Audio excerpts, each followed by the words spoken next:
Hello, this is Matt on the Moon Lambeau channel, and here's a headline from A&B Crypto and all of, frankly, like all of crypto media. Jed McCaleb dumps 40 million XRP. And you know what? Fair enough. It's crypto news here, and not everybody wrote horrendous stories about it. A lot of them still, you get this slant, oh my god, they're dumping on the people. Like that's and when I read crap like that, that's what it sounds like to me. I just can't believe that they're unfairly dumping on the people, the little retail plebs. That's exactly what it sounds like. But in reality, none of this actually, in any possibly measurable way, is harming XRP holders. And I will make my case for that. And also, I want to talk about a bigger narrative that's unfolding before our eyes, and it's one of the most important stories that I don't think is being talked about enough in the world of crypto and in general. But this is tremendously going to benefit XRP holders. It's just this idea of tremendous inflows making its way into just monetarily crazy amounts of money flowing into the crypto asset class. And that's why over the last couple of days in particular, there have been videos where I've been talking about this idea that, and I don't know for sure because we need to see how much money continues to flow in, but this idea that this market cycle could end up being much bigger than most people were anticipating. And that's why, in terms of even what level-headed individuals have been predicting as far as the market cycle top price of XRP, like, might not be enough. Might not be enough. I do want to be clear that I don't have a financial background of any kind. I am not offering financial advice, and you definitely should not buy or sell anything because of anything that I say or write. I'm just an enthusiast. I'm no more special than you, and I just make YouTube videos purely as a hobby. That is all that it is. All right, so into this piece now. According to data from XRP Scan, in the past 2 days, co-founder of Ripple, Jed McCaleb, moved roughly 40 million XRP from his taco stand wallet. Let's take a moment to chuckle. Taco stand. You get 3 chuckles out of me today. That is a funny name. At least this guy's got a sense of humor. So 40 million XRP was moved from his taco stand wallet, which was named and activated when McCaleb was still working with Ripple. The former tech chief is very active when it comes to selling his XRP, a fact earlier noted by the Whale Alert team. And so, well, it's not surprising, Jed McCaleb was the guy who came up with the idea for XRP, which is simply designed to be a better version of Bitcoin. That was it. XRP, as much as it's hated by Bitcoiners today, it was created by early Bitcoiners that just wanted to create a better Bitcoin. That's it. They're still fans of Bitcoin, right? But Jed McCaleb ended up having a falling out not long after the inception of Ripple. Quit working there, but he still owned a ton of XRP, and he just wanted to completely unload it, and so reached a settlement agreement with Ripple regarding the degree to which he can sell, and it's based on volume. Because, look, Ripple had a problem with the idea of just instantly dumping everything he owned on the market, and so they ended up taking legal action, and they came to a settlement, which is fine. And I can't remember all the specifics, but I think, I could be wrong, but I think today he's allowed to sell 1% of total XRP volume, and it's measured on a weekly basis. So, whatever the day is, I can't remember if it's a Sunday, whatever it is, they'll look at the volume for that week, and that dictates how much XRP can be sold the next week. And then they'll check again a week later. And so it's 1%, I believe, and it caps out somewhere, I want to say 1.5%. I'd have to look that up again.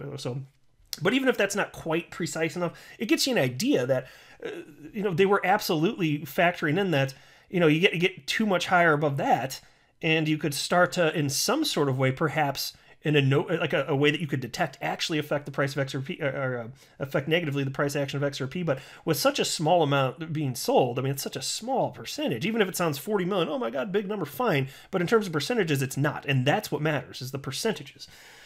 And so it's not hurting us. It frankly isn't. Think about this, because he was selling his XRP when XRP ran up from 20-something cents to almost $4. He was still selling all of it.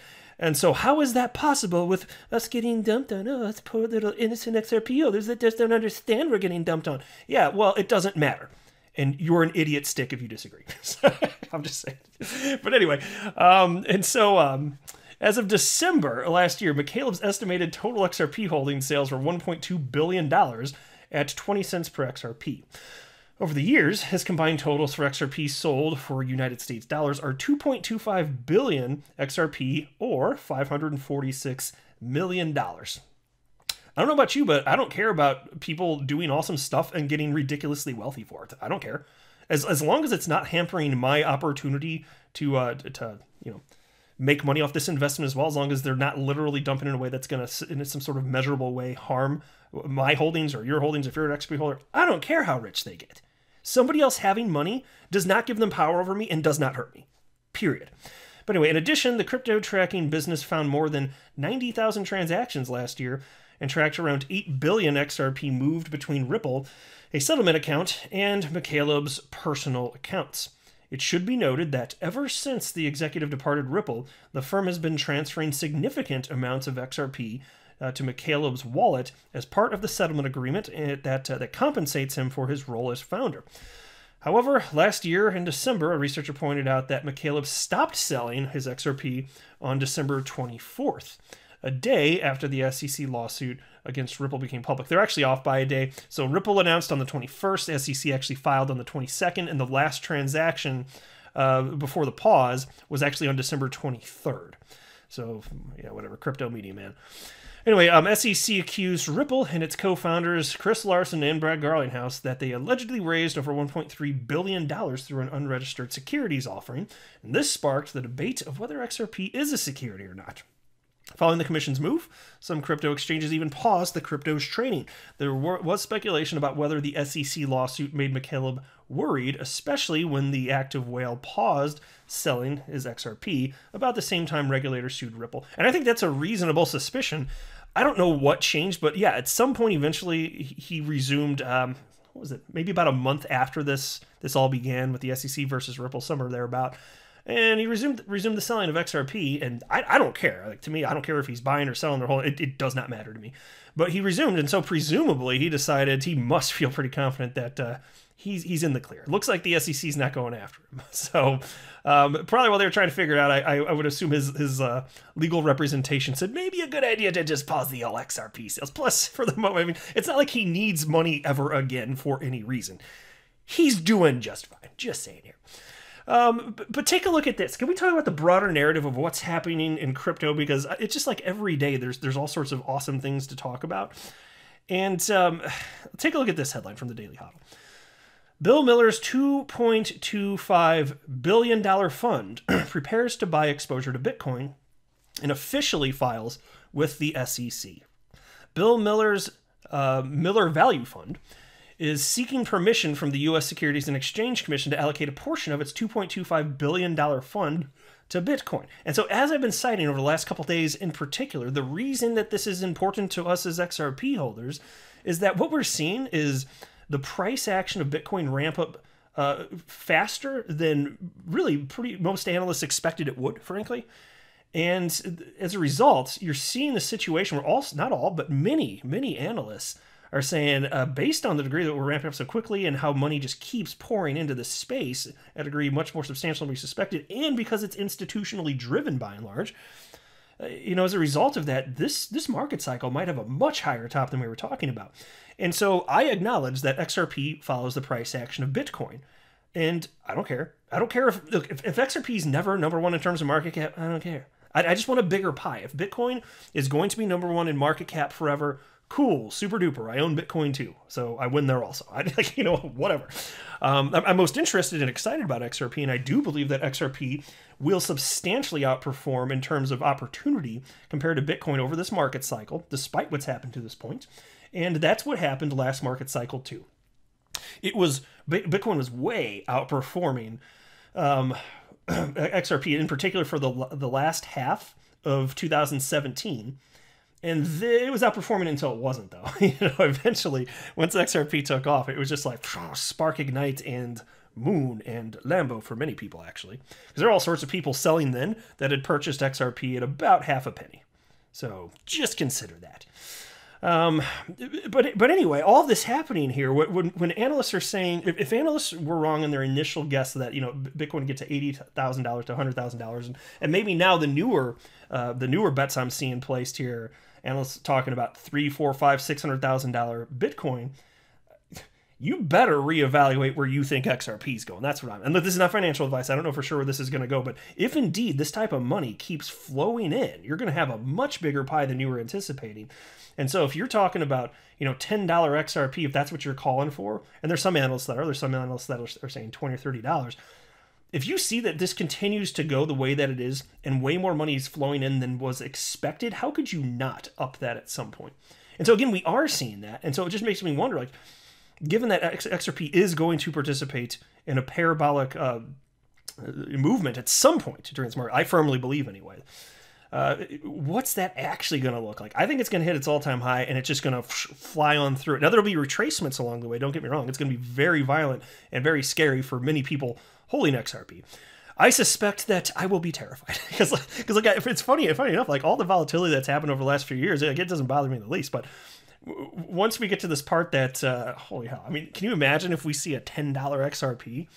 Because like what each penny means for me personally, and maybe for you too, like it could start to get crazy. And then if you're talking about from $10, like what if there is a 30% pullback? Like it could get scary.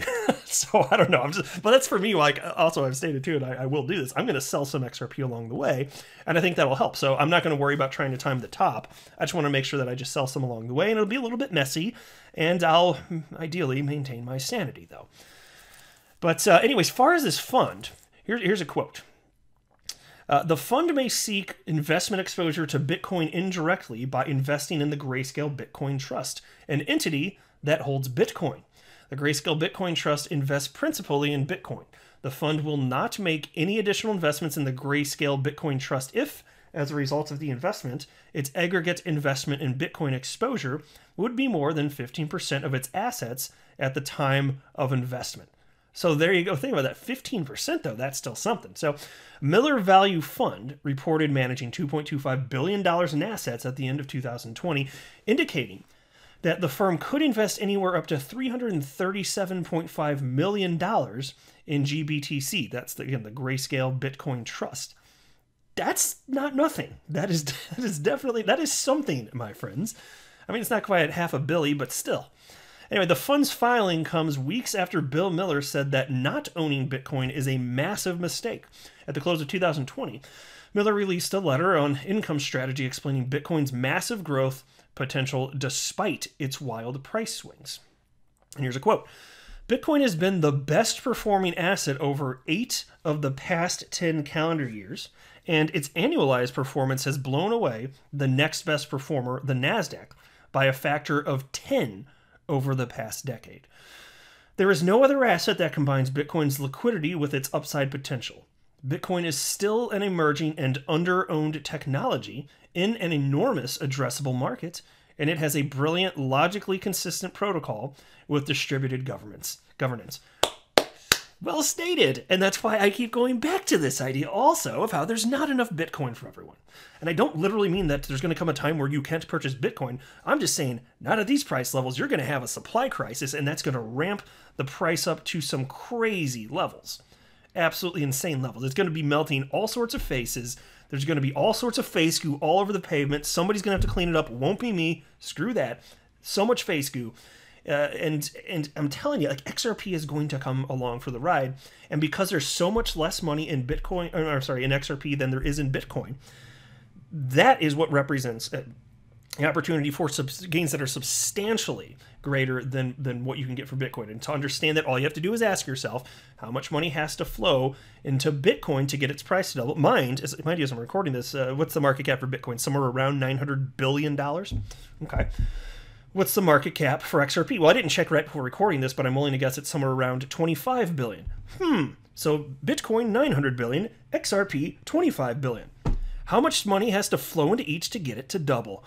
Well, I'm not some sort of math wizard, but I think it's safe to say that substantially less money has to flow into XRP compared to Bitcoin to get some seriously asymmetrical gains. And that's absolutely what I'm counting on. That's part of my calculus and over the last 3 years in determining, yes, I would like to continue to purchase XRP, which I did up until early October of 2020 when I decided that if I didn't stop purchasing it, I had a serious problem. Because it's just at some point, it's like, you have to say enough is enough. I'm just saying.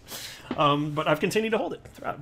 And so as I see that this pie just keeps getting bigger, there's just endless evidence day after day after day. To me, it's exciting. And so there's no way to know for sure. I mean, if the amount of institutional money and the amount of corporate money flowing into Bitcoin slows or starts to dry up, then, okay, maybe we have a market cycle that's going to be about as long as what we would have predicted. But if it keeps flowing in, or if it picks up pace, there is an opportunity that you could be in a bull market here with hanging out with good old Moon Lambo for the next 3 or 4 years. So says Binance CEO CZ. How do you say his name? Changpeng Zhao? Did I get that right? Somebody tell me if I got there. I hope so. So that would be something. No way to know for sure, but I'm just telling you right now, I can say, even though we don't know for sure, right now that is the direction it looks like it's going. And so I'm not so sure that all of the chart analysts out there are factoring this in. Like, some obviously are, because they're revamping their expectations. I've seen that with a number of them. I just haven't seen that as much from the XRP crew here. And I'm thinking, but why not? But why not? The Bitcoiners are, and I think they're justified in that too. So I don't. We'll see. Maybe it dries up, and then this ends up being a big nothing. But right now, it looks like a big freaking deal, and I don't think enough people are talking about it. So I'm going to keep pointing out, as crazy amounts of institutional money and crazy amounts of publicly traded company funds flow into Bitcoin, I will keep highlighting that, because we should be excited about that as XRP holders. Absolutely. It doesn't have to flow directly into XRP for us to have a tremendous upside. It'll just result in a bigger pie, and I'm totally cool with that. I don't, as long as I can get my little wedge of the pie, whatever that percentage is, I don't care. I think the dollar amount's going to be high, so we'll see. But I'll go ahead and wrap up there. I am not a financial advisor. Do not buy or sell anything because of anything that I say or write. That would be a very, very, very bad idea. Until next time, to the Moon Lambo.